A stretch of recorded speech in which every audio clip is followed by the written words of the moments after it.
Good evening. I'm back. Welcome to another installment of Dwayne Allen Guitar Concepts. I hope you're all doing well. I'm enjoying this summertime. I'm off from school and ready to just gig and play guitar all day and hopefully make more videos for you guys. So I was trying to think of what I wanted to do for my new lesson for this week or this month. And I realized I haven't done a lesson on how to play over a rhythm changes in jazz. So I'm going to put this lesson in the advanced category because it can be pretty challenging. And there's many different ways of approaching it. I could spend like 2 hours on, different ways you can approach rhythm changes in jazz. For those of you who don't know, rhythm changes is a set of chord changes that originally came from the old Gershwin song called I Got Rhythm. And there are many bebop heads written with rhythm changes like Olio, Anthropology, and many more. So if for those of you jazz guitarists trying to learn how to play over rhythm changes, it can be pretty challenging because usually the tunes that you would play, like those like Olio and Anthropology, a lot of the times they're pretty fast. So you have to really, figure out how you want to approach it, okay? And I approach it from a few different methods that I have coined, one of them calling tonal centers and the other one I call augmentation. So I'm gonna play a rhythm changes in the key of B flat, okay? And it's basically same thing as Olio, okay? So the first way I want to approach it is how I call it tonal centers, okay? So for those of you who know how to play the chords for rhythm changes, I would learn the chords before working on soloing over it. It goes B flat dominant 7, B diminished, or G minor, or G dominant 7, C minor 7, F dominant, D minor 7, G dominant, C minor 7, F dominant, and then it does a 2-5-1 in E flat, F minor 7, B flat dominant, E flat major, A flat 7, then it does a 3-6-2-5 back to the 1 in the key of B flat, D minor, G, C minor, F. The problem is when you play these tunes in a kind of a quick tempo, the chords are moving quickly.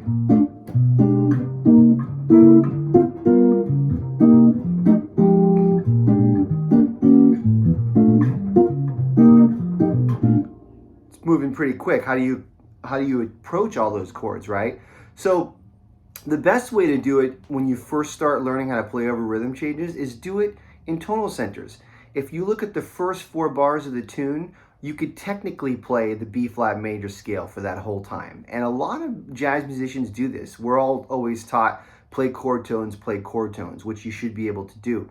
But if you listen to the way a lot of famous jazz musicians improvise over a rhythm changes, is they kind of just play the B flat major scale and they play a lot of chromaticism within the scale, which gives it a bebop kind of a sound, okay? So if you think about it, and I'm assuming you have the music for Olio or rhythm changes, you have it in the real book, it's there for you. So the first 4 bars, you could literally play the B flat major scale and it'll work, okay? Bars 5 and 6 is when it goes to a 2-5-1 to the key of E flat. So you want to think of bars 5 and 6 as being in E flat major, okay?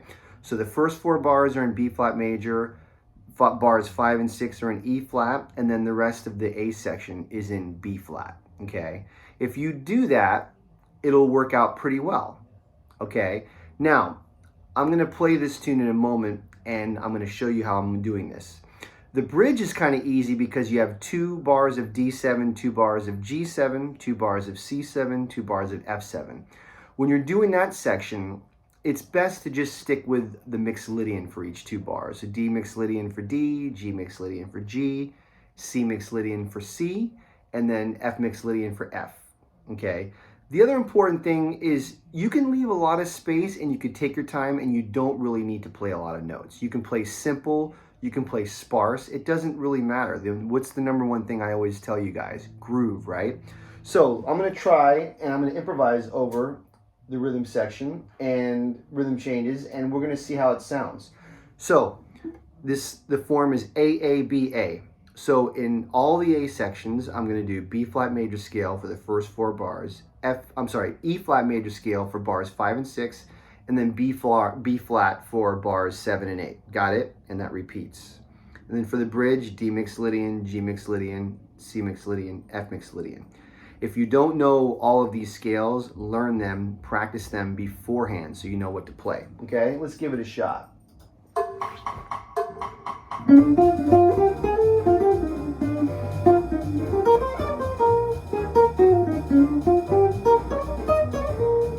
B flat,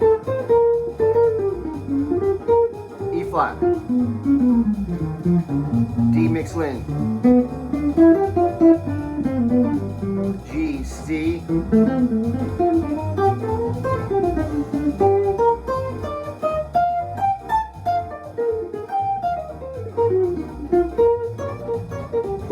now if you notice, I wasn't playing very much. I was just playing pretty simple.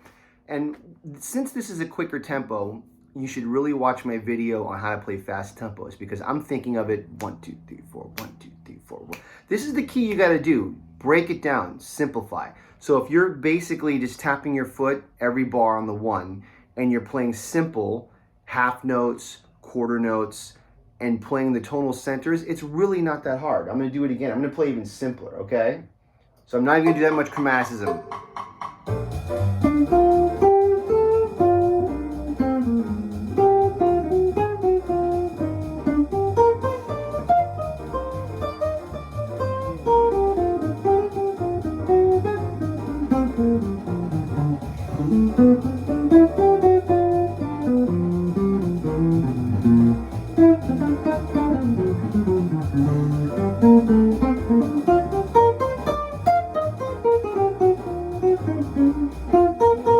See how simple that was? Very simple, okay? All I'm doing is those tonal centers that we talked about.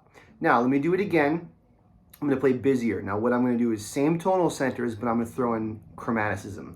So like if you're playing around the B flat tonality, right? If you're just playing the scale, you know, it's gonna sound good, but it won't sound quite jazzy. So,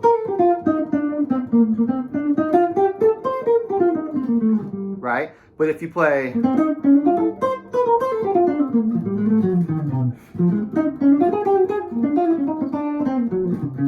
right? I'm playing really, really chromatic in those scales. So check this out.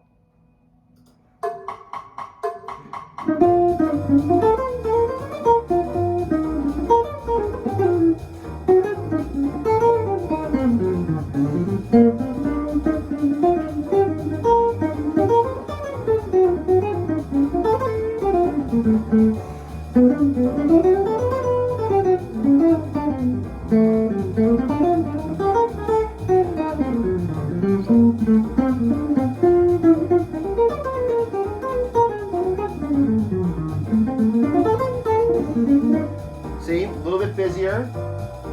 Still doing the tonal center thing. Still doing that. So it works. This is a way for you to take on the tune. First thing, learn the tonal centers, play very, very simple, focus on the groove, then start building up more notes, eighth notes, maybe a few sixteenths, chromaticism, that kind of a thing. Just doing the tonal centers. Okay. Now, as any good and, you know, scholastic jazz guitar player would do, is they would practice the arpeggios for every chord, okay? So like you might go like, there's many ways of doing it where you can just practice the whole arpeggio.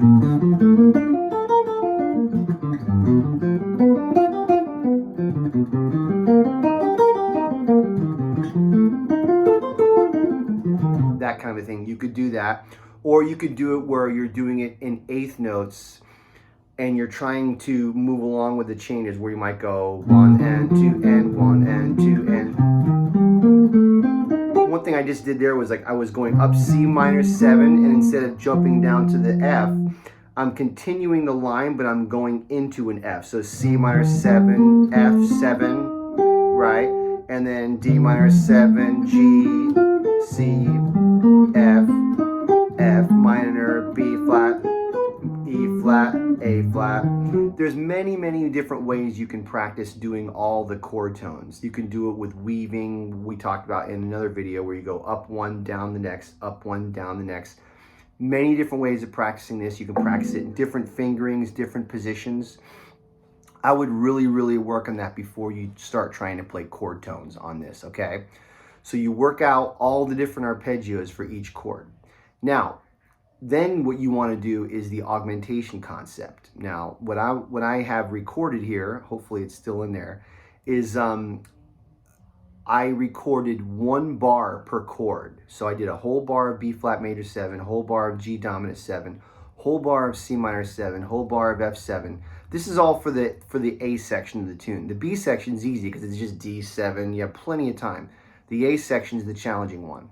So I recorded 1 bar for each chord in the A section, and I'm going to play it with you. So what I'm going to do here is I'm going to really focus on playing mostly arpeggios. Okay?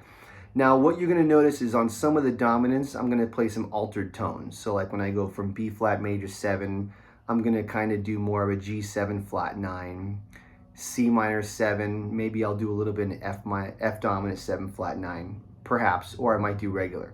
But I'm going to really stick with the arpeggios, okay? So here it goes. B flat starts. C minor 7, F, G, C minor 7, F, B flat 7, E flat major, A flat, D minor, G dominant, C minor 7, F dominant,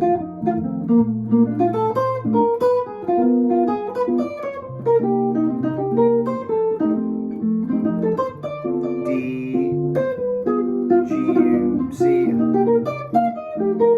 F, F minor 7, B flat dominant, E flat,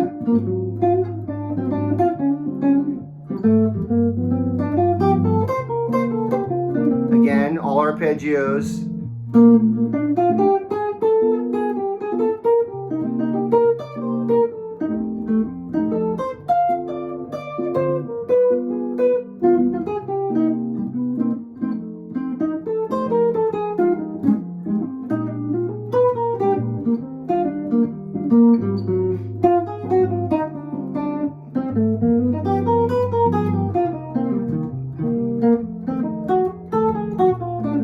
See how I'm doing that? Really milking those chord changes, okay? And then what you want to do is then you play that faster and then faster. Then what you do is you practice doing rhythm changes a lot slower as written. Let me do it as in regular medium swing. Give me a moment, and then you'll see how it's going to sound. So I'm going to play much more arpeggios this time. I'm going to go even slower than that. I'm going to go really slow, like around 100 or so. And I'm going to play mostly arpeggios.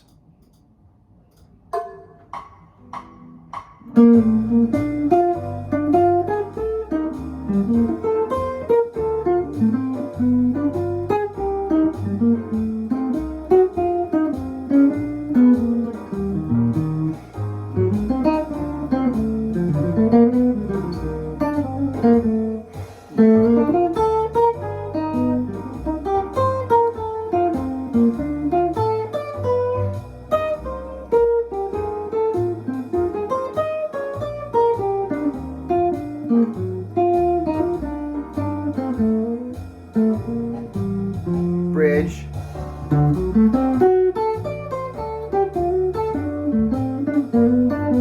Arpeggios, G7, C dominant,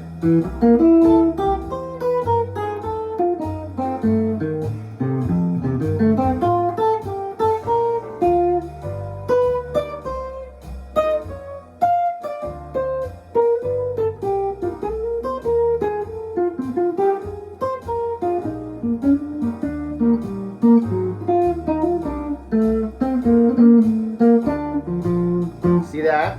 So I was really playing the arpeggios. Then you challenge yourself to play arpeggios only a little bit faster. It gets a little bit more challenging.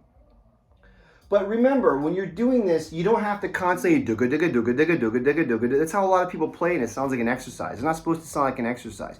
You can miss a chord once in a while. You can leave space. But you can, you know, you're trying to do chord tones at the same time. So it's challenging. It's hard. One more time. Here we go. 1.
See how I'm doing that?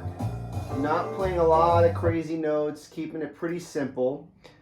So you work that up, you keep working on it until you can play it at a faster tempo. Then when you're actually improvising, what you'll notice when you transcribe some solos is you'll see how players will play tonal centers and then they'll weave the changes, and then tonal centers are going in and out, in and out. There's a lot of other things happening. So I'm going to try to blend both concepts. I'm going to play a little bit of tonal centers, a little bit of arpeggiation, and then you'll see how how it sounds, okay? Here we go.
Oops, something like that. So that was pretty busy. You know, that was kind of a typical bebop solo where I'm playing a lot of notes and doing a lot of things. But these are just some ideas that you can use to help work on playing over rhythm changes, because it's definitely one of the most challenging things, because rhythm is always number one, and when it's these fast tempos, then you got to worry about rhythm. So it's like a whole other thing. But to be honest with you, what you want to do is you want to learn these concepts, be able to play in both styles, but the real most important thing you could possibly do is transcribe great bebop solos. Any bebop solo by any great jazz musician, doesn't matter.